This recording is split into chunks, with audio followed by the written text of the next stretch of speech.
All right. So you finished the shot, or sorry, you finished the sequence analysis or scene analysis. You've done your shot record, and now it's time to move on towards the paper. So how do we do that? Okay. Well, good job on the template and filling that out. What's the next step? Okay, so I've prepared this prompt and I'm going to go through it with you. And I want to do a balance between providing the right amount of structure so you feel empowered to go out and hit a target, but not so much structure that I'm telling you to write an aspect of on an aspect of the film you're not excited about. So let's look at this together. Then you can email me any follow-up questions that you need.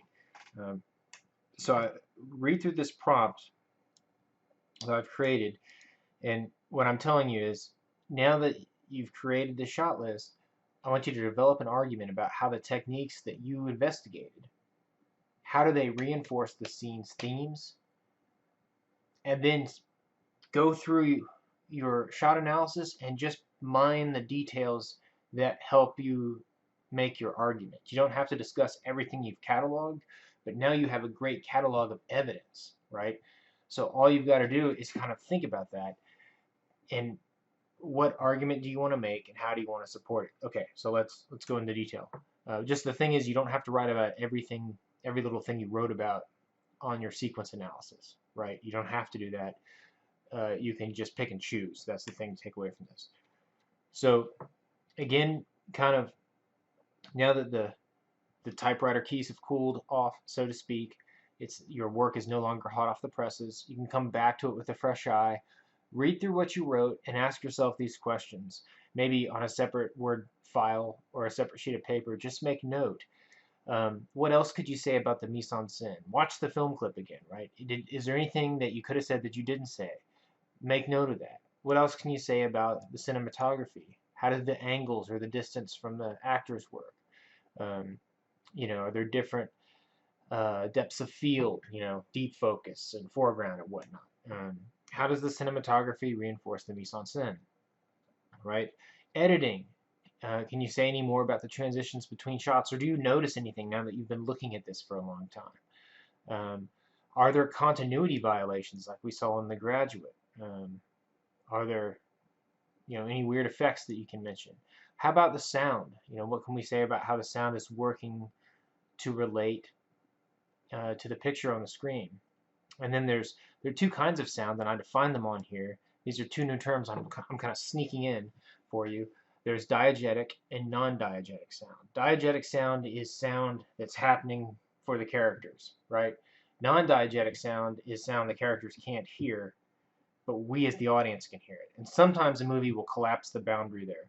Sometimes a movie will have like a character, they're listening to an iPod, and you can hear like through the earphone a little bit of the song, and then when you cut to the next scene, now the song is playing for just the audience to hear, and it no longer sounds like it's coming from um, an earphone. Now we can all hear it. That's a transition of you're using that song as in a diegetic type of sound to non-diegetic sound. So is it diegetic? The characters can hear it. It's ambient noise. It's in the movie, in the shot. Non-diegetic, we the audience can hear it, but it's on top of what's happening. The characters aren't aware of it. So that's a whole other mechanism you have for speaking about things. Um, Again, you don't have to touch on all these.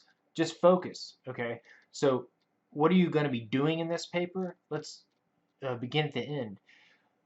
It's as simple as saying something like, in the film Blackmail, off-screen sound illustrates the character Alice's powerlessness while encouraging viewers to identify with this position of victimization. Okay, we didn't watch Blackmail, so what's a film we did watch? We watched Rear Window. How's that shot? Think of the final sequence when the murderer comes in and Jimmy Stewart's in the dark. He's in his wheelchair. He's in shadow. The camera angle is looking up at the murderer. You can see the murderer's eyes, but the rest of him's mostly shrouded in shadow, and we're looking up. It's very threatening. So you could say the final, the climactic scene of uh, Rear Window reinforces the helplessness of Jimmy Stewart's character and the power of the murderer.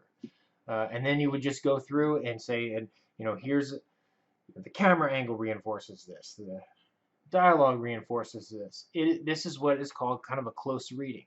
You've given yourself all the evidence. Now you get to just kind of come back and say, this is the main thing I see that interests me that's at work in this particular scene. Whether it's showing how a character feels powerless, or whether it is clearly communicating to the viewer what it's like to be in that character's shoes. Whatever the thing, however the film works on you, however it made you interested in it to watch it, that's what you want to talk about in your thesis statement. This film works on me this way, and I know it works because of these things I identified in the shot analysis. And then just talk about them. Pay attention to my tips here on precise film terminology. I get a little bit more specific than we got in class on my handout because I had a little bit too much caffeine. But try to use the terms from our class, that we're on the midterm. Try to use those, okay? Try to be a little bit technical. Avoid vague language. Like, don't tell me the lighting's really effective in this scene. That's great. What if I haven't seen the scene? Write it as if, I can't say I don't have access to the film clip. Remind me. Say Jimmy Stewart is shrouded in shadow in this scene, right? I mean, I think it's really useful to think about Rear Window, which we just watched.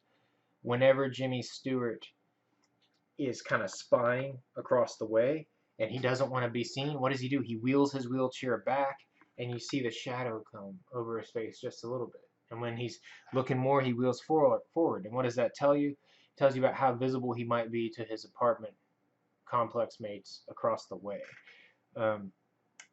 You don't have to do any additional research for this paper. I just want your analytical skills. In some ways, this is a harder paper to write because I'm asking you to just take your brain, this film clip, and the research you've already done, and just try to make a kind of statement that here's the work this film clip does on the audience. Here's the work it did on me is another way to say it. You may use I in this. Here's how it does the work. All right? Here's how it affected me, and here's the techniques that produce that effect.